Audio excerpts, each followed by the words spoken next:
Bernie Sanders went on Mehdi Hasan's new podcast called Deconstructed. It's a podcast that's run by the Intercept. And Mehdi's typically really good at, when he does interviews with people, he's done some great interviews where he, holds their feet to the fire. He's spoken to U.S. generals and, held them accountable for civilian deaths. And he's, done what journalists are basically supposed to do, but they never do. So he's done a really good job in some respects. Here he is just kind of chatting with Bernie Sanders. And Bernie went after the media. Let's watch. One statistic I came across recently made my head spin. The Tyndall report looked at nightly news broadcasts in 2016, election year. They found a mere 32 minutes was devoted over 2016 to substantive policy issues. Most of those minutes were on foreign policy and terrorism. 0 minutes on poverty, 0 on inequality, 0 on infrastructure, 0 on climate change. Isn't that a disgrace? It's unbelievable. It's unbelievable. And unless we understand that, you can't understand why Donald Trump is president of the United States. You can't understand why most people in America are giving up on the political process. We have the lowest voter turnout of any major country on earth. So we have got to raise political consciousness in a way that the corporate media has never gone near. You mentioned Donald Trump. It's not just issues that are kind of censored by emission. It's people. And you've been one of those people in recent years who's been kind of quote unquote excluded. Again, another study found in 2015, Hillary Clinton got 6 times as much coverage as you did. Donald Trump got 16 times as much coverage as you did. One study of ABC World News Tonight found that Trump got 81 minutes of coverage in 2015 and you got 20 seconds. Did we get 20 seconds? Wow. Must have been a mistake. 20 seconds. What did you say then? What were the 20 seconds that you said? I mean... none of this shocks me. Yeah. Look, none of this shocks me. I mean, right now you'll have Stormy Daniels, or whatever her name is, getting far more coverage than the fact that the middle class of this country has been declining for 40 years. Look, there are a couple of reasons. Guess what? The corporate media is owned by large corporations. I know this is a shocking statement. Hence the name. But that is the reality. What is their function? Their function is to make money. And also their function is to protect their own interest. Do you think the people who own the major corporations, whether it's media or elsewhere, want to talk about income and wealth inequality, want to talk about disastrous trade policies, want to talk about Wall Street? That's not the issue they want to talk about. They want to keep us entertained. And in fact, in many ways, they want to deflect attention away from issues that might bring around real substantive changes in this country politically and economically. Is it just me? Am I blinded by how much I like this guy, or is his message getting sharper as he moves forward? I feel like his message is getting even sharper and crisper and is landing even more. And, bar any disastrous circumstance, he's the next president of the United States. I mean, that's how it strikes me. And, I mean, some of those facts there are just absolutely mind-blowing. 0 questions on poverty, infrastructure, or climate change.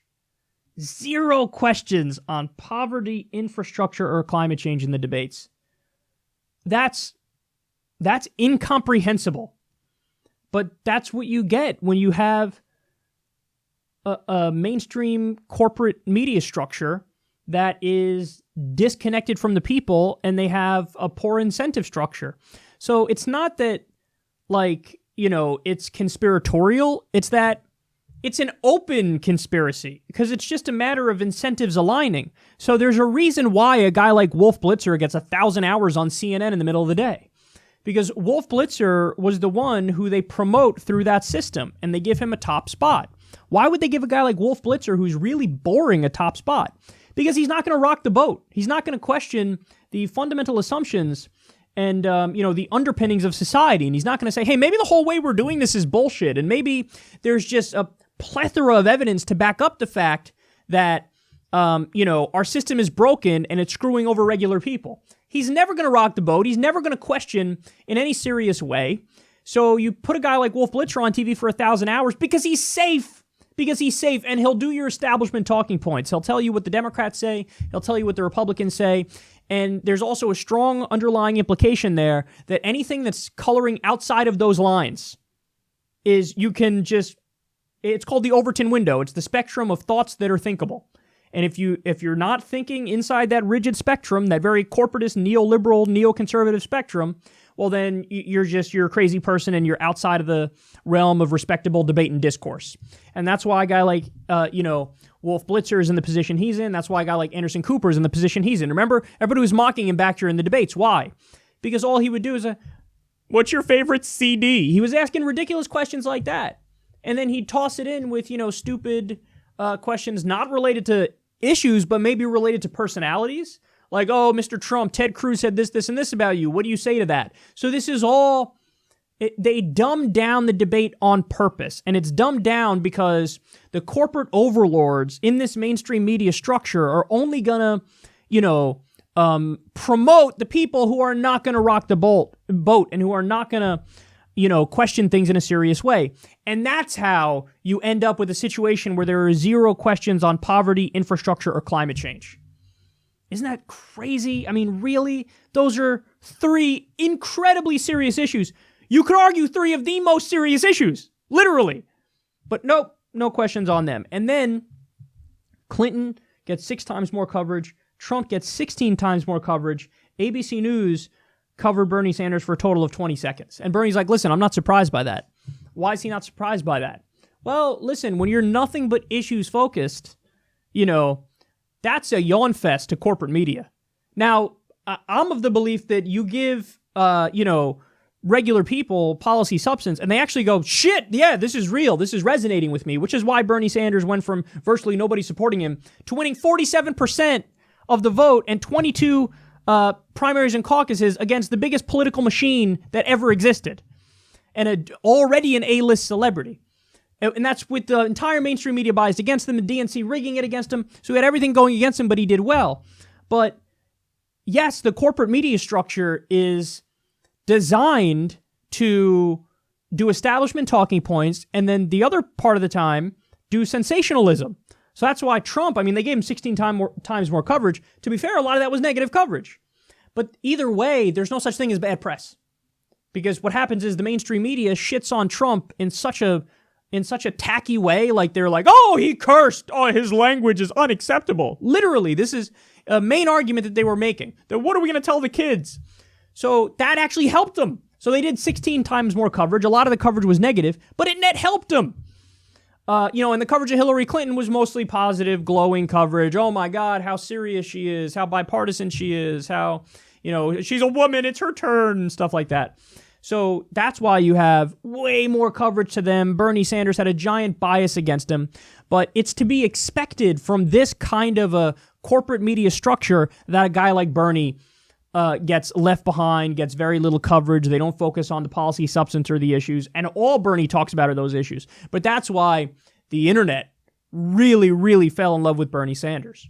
And that's why, listen, not to toot my own horn here, but the success of this show is a direct result of the abject failure of mainstream corporate media. There's no way you guys would, if they were doing a half-decent job in mainstream media, you wouldn't have found this show or given a fuck what a ranting guy on YouTube says, because you're getting actual information from a source that you think is respectable and is proving themselves to be respectable. If they were really discussing serious issues on CNN or MSNBC.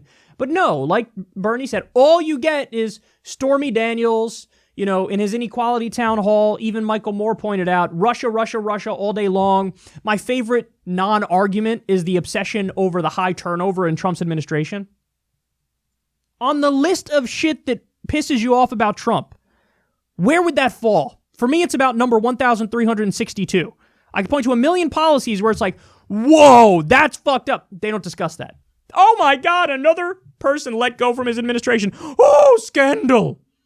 But you have to use arguments that are persuasive to people. So if, for example, Bernie Sanders was president and he had high turnover, I'd file that under who gives a shit? Who cares? So why do you think that's like a gotcha against Trump? Like, ooh, that's not on the list of shit that really should be focused on, but that's all they focus on. Russia, Stormy Daniels, high turnover, and it actually ends up helping Trump. So Bernie's message is getting sharper. Hopefully he gets more coverage the next time he runs. If he does, look out.